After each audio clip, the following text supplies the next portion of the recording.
लालची बहू और मैजिक बाइक पार्ट 2। एक दिन सुजाता बाजार जाती है। रास्ते में उसे अपनी बचपन की सहेली मिल जाती है। कई सालों बाद मिलने की वजह से सुजाता अपनी सहेली से कहती है, अरे ओ कमला, कैसी है तू? अमेरिका से कब आई? इस तरह दोनों बातें करने लगे। इन दोनों की बातें वहीं पे खड़ा एक चोर सुन रहा था। तब कमला सुजाता से कहती है, अरे मैं तो ठीक हूँ यार, मगर तू क्या? तू एक दिन मुझे फोन करके बोल रही थी कि तू अमेरिका आने वाली है, और उसके बाद तूने ना फोन किया ना एड्रेस बताया। अरे क्या हो गया था तुझे? हाँ, वो सब बहुत लंबी कहानी है। ऐसा बोलकर सुजाता सारी कहानी कमला को बताती है। इस सारी कहानी को वहीं पे खड़ा चोर भी सुन लेता है। तब चोर के मन में एक प्लान आता है। तब वो अपने मन में सोचता है, अच्छा, तो इस औरत के पास एक मैजिकल बाइक है।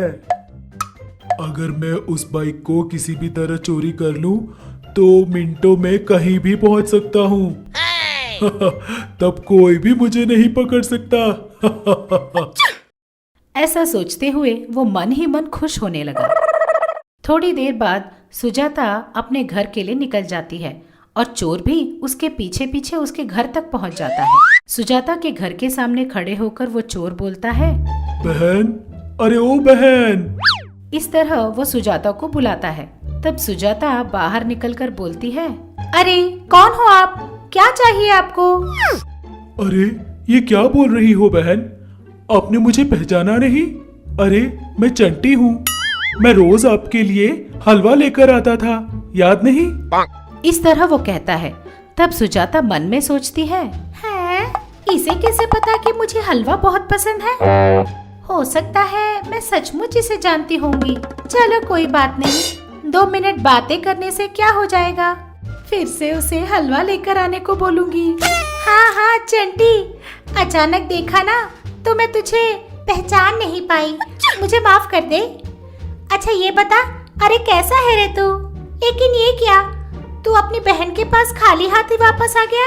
कल जब आएगा तो हलवा लेकर ही आना, समझ गया? इस तरह सुजाता कहती है। ये बात सुनकर चोर मन ही मन हंसने लगता है। मैंने सही सोचा था, इसे हलवा सचमुच ही पसंद है। ऐसे मन में सोचकर वो बाहर बोलता है, अरे बहन, मुझे माफ कर दो। दरअसल मेरी दादी की तबीयत ठीक नहीं है। मैं फिलहाल उन्हीं को देखने के लिए निकल रहा था, इसीलिए हड़बड़ी में भूल गया था। इस तरह वो बड़े दुख से बोलता है। तब सुजाता कहती है, अच्छा ऐसा क्या? क्या हुआ तुम्हारी दादी को? अभी कैसी तबीयत है उसकी? मुझे अभी के अभी वाराणसी जाना होगा दीदी, लेकिन समझ नहीं आ रहा कि मैं क्या करूं। अरे मेरे दोस्त के पास एक मैजिकल बाइक है, उस पर चढ़कर तो मिनटों में वाराणसी पहुंच सकता है। लेकिन वो बड़ी लालची है, बिना मुनाफे के वो कोई भी काम नहीं करती, पता है? उसका नाम मंगा है, मंगा। इस तरह वो मंगा का नाम बड़े शान से उसे बताती है। मुझे उसकी कोई परवाह नहीं दीदी, अभी मेरी दादी की जान मुझे प्यारी है। मैं उसे 10 लाख रुपए देने को तैयार हूँ, लेकिन मुझे वो बाइक अभी चाहिए। वो चोर कहता है। 10 लाख रुपए की बात सुनते ही सुजाता की जान में जान आ जाती है और वो उस चोर से कहती है, तुम चिंता मत करो मेरे भाई, मैं हूँ ना तुम्हारे साथ। किसी भी तरह तुझे वाराणसी पहुँचाने का जिम्मा मेरा। ऐसा बोलकर वो तुरंत मंगा के पास जाकर पूरी बात उसे बताती है। 10 लाख रुपए की बात सुनते ही गंगा की आंखें 1000 वॉट बल्ब की तरह चमक उठी। उसने एक क्षण भी बिना देर लगाए गंगा के पुराने अटैची में से उस मैजिकल बाइक को चोरी छुपे निकाल देती है। अरे यार, ये सब तो ठीक है, लेकिन ये मैजिकल बाइक है। इस मैजिकल बाइक को उसे दे दिया तो चल एक काम करते हैं, उसके साथ हम लोग भी मिलकर वाराणसी तक जाकर आते हैं। ऐसा सोचकर सुजाता और मंगा उस मैजिकल बाइक को लेकर उस चोर के पास पहुंचते हैं। रास्ते में सुजाता मंगा से बोलती है, अरे मंगा, इस डील को मैं ही लेकर आई हूँ ना तेरे पास, इसीलिए तो मुझे इसमें ना 50% का शेयर देना होगा।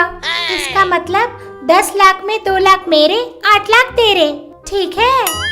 इस तरह वो बोलती है। ये बात सुनकर मंगा अपना सर पीटते हुए बोलती है लगता है भगवान ने भी इसे 50% के बजाय 20% ही अकल दी है। हाँ हाँ ठीक है मेरी दोस्त, तेरे से बढ़कर कोई है इस दुनिया में। इस तरह बातें करते हुए वो लोग चोर के पास पहुंचते हैं। उस चोर को भी अपनी बाइक पर चढ़ाकर तीनों मिलकर वाराणसी के लिए निकल जाते हैं।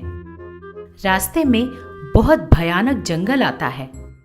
तब वो चोर उनसे कहता है, बहन बहन जरा गाड़ी तो रोकिए। वो चोर कहता है। ये बात सुनकर मंगा गाड़ी रोक देती है। तब वो चोर उस गाड़ी से नीचे उतरकर अपनी जेब में से कुछ निकाल रहा होता है। ये देखकर मंगा बोलती है, अरे भाई पैसे वैसे अभी मत देना, वाराणसी पहुंचकर दे देना। अरे मंगा तू क्या पागल हो गई है? वो पैसे निकाल रहा है और तू मना कर रही है। तू दे दे भाई, कोई बात नहीं। तब वो चोर अपनी जेब में से गन निकालकर उन लोगों को दिखाता है। ये देखकर मंगा और सुजाता दोनों दंग रह जाते हैं।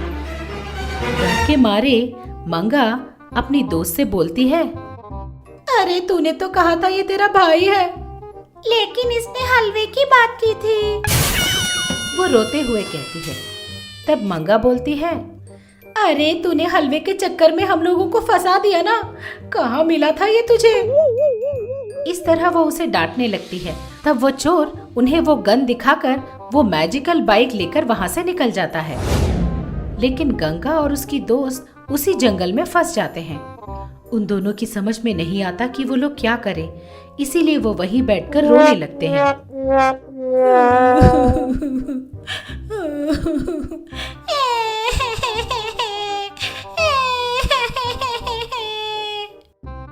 इधर मंगा घर ना पहुंचने की वजह से चिंता करती हुई गंगा अपनी पुरानी अटैची में से खोलकर देखती है। देखते ही उसके समझ में आ जाता है कि बात क्या है। वो तुरंत कोई जादू करके उन दोनों को घर वापस ले आती है। गंगा को देखते ही सुजाता और मंगा दोनों उसे गले लगा लेते हैं। तब मंगा कहती है, सॉरी सासू माँ, मेरी लालच की वजह से हमारी मैजिकल बाइक चोरी हो गई करके रोने लगती है। तब गंगा हंसते हुए कहती है, तू ज्यादा चिंता मत कर बहू, देखती रहना वो आदमी तुझे ढूंढते हुए बाइक के साथ वापस आएगा। ऐसा बोलकर वो अपने हाथों से कोई जादू करती है। तब अचानक वो बाइक उनके सामने प्रत्यक्ष हो जाता है। बाइक पर बैठा चोर इन लोगों को देखकर डर के मारे गाड़ी चालू करके फिर से भागने की कोशिश करता है, लेकिन वो गाड़ी बहुत देर तक स्टार्ट ही नहीं होती। वो बहुत बार किक मारता है, लेकिन वो गाड़ी स्टार्ट ही नहीं होती।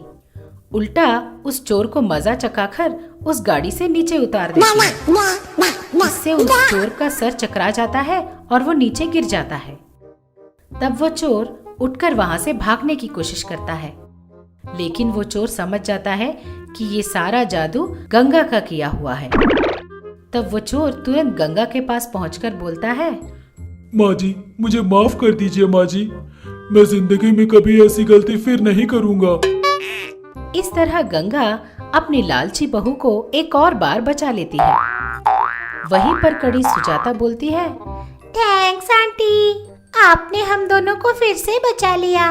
कल आप लोग हमारे घर जरूर आइएगा, मैं आप लोगों के लिए लाजवाब हलवा बनाऊंगी। हाय राम, हलवा, बाप रे! मंगा चिल्लाती है। ये सुनकर सब लोग हंसने लग जाते हैं।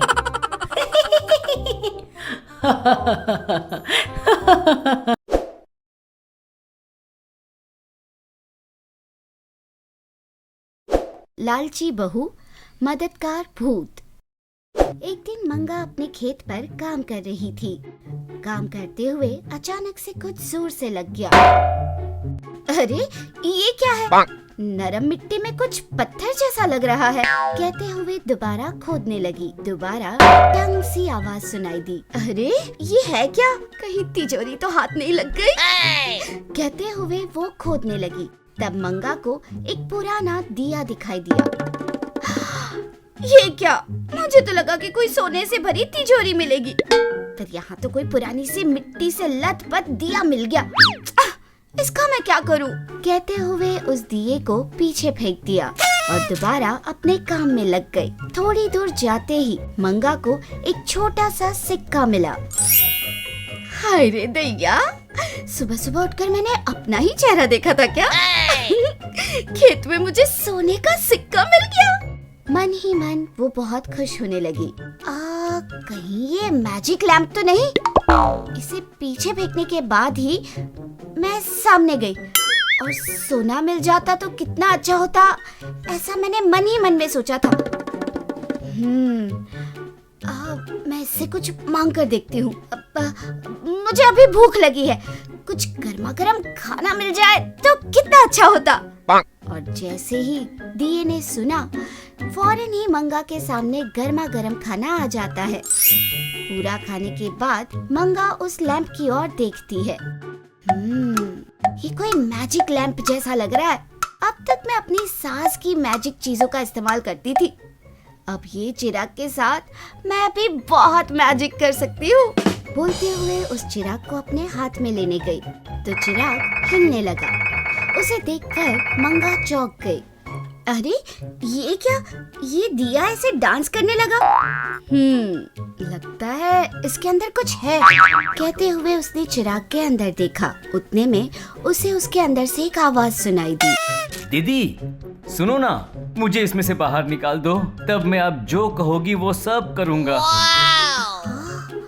लगता है ये कोई मैजिक जैसा ही है। इससे सोना मांगूंगी, खाना बनवाऊंगी। ये सब इतने दिनों तक मैजिक से मुझे परेशान करने वाली मेरी सास पर रिवेंज लेने जैसा होगा। सासू माँ, मैं आ रही हूँ। कहते हुए चिराग को घिसने लगी। तब उसमें से एक जिनी बाहर निकलता है। उसे देखकर मंगा चौंक जाती है। जिनी कहता है, बहुत बहुत धन्यवाद दीदी, इसमें रहकर बॉडी बहुत पीस होने लगा है। नाराज मत होना, पर मेरी थोड़ी मालिश कर दो दीदी। मैंने वचन दिया है आपको, आप जो भी बोलोगी मैं करूँगा। मंगा जवाब देती है, देखो मैंने तुम्हें चिराग से ना बाहर तुम्हारी सेवा करने के लिए नहीं निकाला है, बल्कि तुम अपने मैजिक से मेरी सास को परेशान करना, ठीक है? अरे करते हैं ना दीदी, वो तो बहुत छोटा काम है। चुटकी बजाते ही भागते हुए यहाँ पहुँचेगी। ये सर जरा दर्द हो रहा है, थोड़ा हेड मसाज कर दो दीदी प्लीज। मंगा के पास और कोई चारा नहीं बचता तो वो सर दबाने लगती है। दीदी ये एक काम कर दो, मैं आपकी सांस को देख लूंगा, इस चिराग में डालकर जमीन में गाड़ दूंगा। ओके दीदी, नाराज मत होना, पर मेरी थोड़ी मालिश कर दो दीदी। मैंने वचन दिया है आपको, आप जो भी बोलोगी मैं करूँगा। कहते हुए अपना हाथ देता है। बेचारी मंगा के पास कोई रास्ता तो था नहीं, तो वो उस जीनी की सेवा में लग जाती है। दीदी बहुत भूख लगने लगी है। तूने मुझे समझ क्या रखा है? अरे दीदी, तुम तो बिल्कुल मेरे लोग की परी जैसी लग रही हो मुझे। मैंने तुझे अपनी हेल्प के लिए बाहर निकाला, अगर तूने मुझे ऐसे परेशान किया ना। अरे चिल दीदी, क्यों तुम गुस्सा हो रही हो? अब तो लंच टाइम ही है ना, अब घर चलकर मस्त खाना खाते हैं और आराम से सो जाते हैं। उसके बाद आपकी सांस को अच्छे से मजा चखाएंगे। ठीक है। मंगा उस जीनी को अपने घर ले जाती है। घर में कोई नहीं है देखकर वो उसे उसकी पसंद का खाना बनाकर खिलाती है, जो वो जिन पूरे खाने को एक बार में चट कर देता है। ये कैसा भूत है, कितना खाता है? 1 किलो चावल चट कर गया, चिकन भी खत्म हो गया। अब अगर मेरी सास आ गई तो मैं क्या कहूँगी? सोचते हुए वो उस भूत के लिए और खाना बनाने लगती है। सुनो, अब ये लास्ट खाना है। हाँ, मेरे घर में सब कुछ खत्म हो गया है, अब मुझसे नहीं होगा। यह सुनकर भूत नाराज हो जाता है। देखो, तुम चाहे गुस्सा हो या नाराज, अब मुझसे और नहीं होगा। हम जो पूरे साल भर में खाते हैं वो मैंने तुम्हारे लिए तो वो एक निवाले जैसा है। तुम जिस काम के लिए आए हो वो करोगे तो ही आगे कुछ मिल सकता है, वरना तुम जा सकते हो। ठीक है दीदी, आप जो बोले वो। वैसे जिसका काम तमाम करना है, आपकी सांस है कहाँ? इतने में घर की बेल बजती है। यह सुनकर, देखो मेरी सास आ गई है, मैं जाकर दरवाजा खोलती हूँ। तुम ना चुपचाप उनके आते ही उन्हें डराकर चिराग में बंदी बना लेना, बाकी का मैं देख लूंगी। क्यों री बहू, दरवाजा खोलने में इतनी देर क्यों लगी? कोई नहीं, बहुत भूख लगी है, जल्दी से खाना परोस दे। अब वो क्या है ना सासू माँ, घर के सारे चावल तो खत्म हो गए। क्या चावल खत्म हो गए? कल ही तो 10 बोरी डलवाए थे। तुझ पर कोई भूत सवार हो गया है क्या, जो इतना सब कुछ खा गई, या घर में कोई भूत आ गया है? ऐसा कहकर वह अंदर चली जाती है। सास को ऐसे अंदर जाता हुआ देखकर मंगा बहुत खुश हो जाती है। गंगा के अंदर जाते ही जिनी उसे डराने के लिए जोर से चिल्लाने लगता है, पर गंगा को देखकर एकदम से घबरा जाता है और जाकर दरवाजे के पीछे छुप जाता है। गंगा दरवाजा खोलने लगती है तो वो जिन तुरंत उस चिराग के अंदर चला जाता है। सास बंदी हो गई सोचकर मंगा खुश हो जाती है और जब जाकर देखती है तो गंगा को आराम से पानी पीता हुआ देखती है। अरे ये क्या, सासू माँ तो अच्छी खासी है, ये जिनी कहाँ मर गया? मस्त खिला पिलाकर मसाज भी करा के लिया और अब तो गायब हो गया। कहते हुए चिराग में देखती है, उसमें वो जिनी डर के मारे कांप रहा था। अरे इतना क्यों कांप रहा है, ठंड लग रही है क्या? अरे दीदी, मुझे नहीं पता था कि वो तुम्हारी सांस है और मैंने डील किया। अरे अगर मुझे पता होता कि वो इसी गांव में है तो मैं बाहर ही नहीं आता। प्लीज प्लीज मुझे छोड़ दो दीदी। हैं? भूत होकर इतना डरता है? अगर तेरी जगह मैं होती ना तो बताती। अरे दीदी, आपकी सांस की वजह से ही मैं इस जगह में हूँ।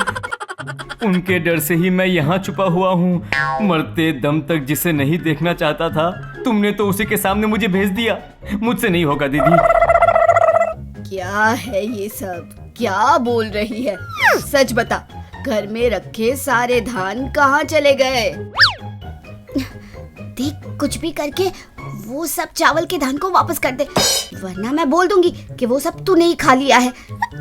जिनी ये सुनकर डर जाता है और तुरंत वहाँ चावल की बोरी वापस आ जाती है।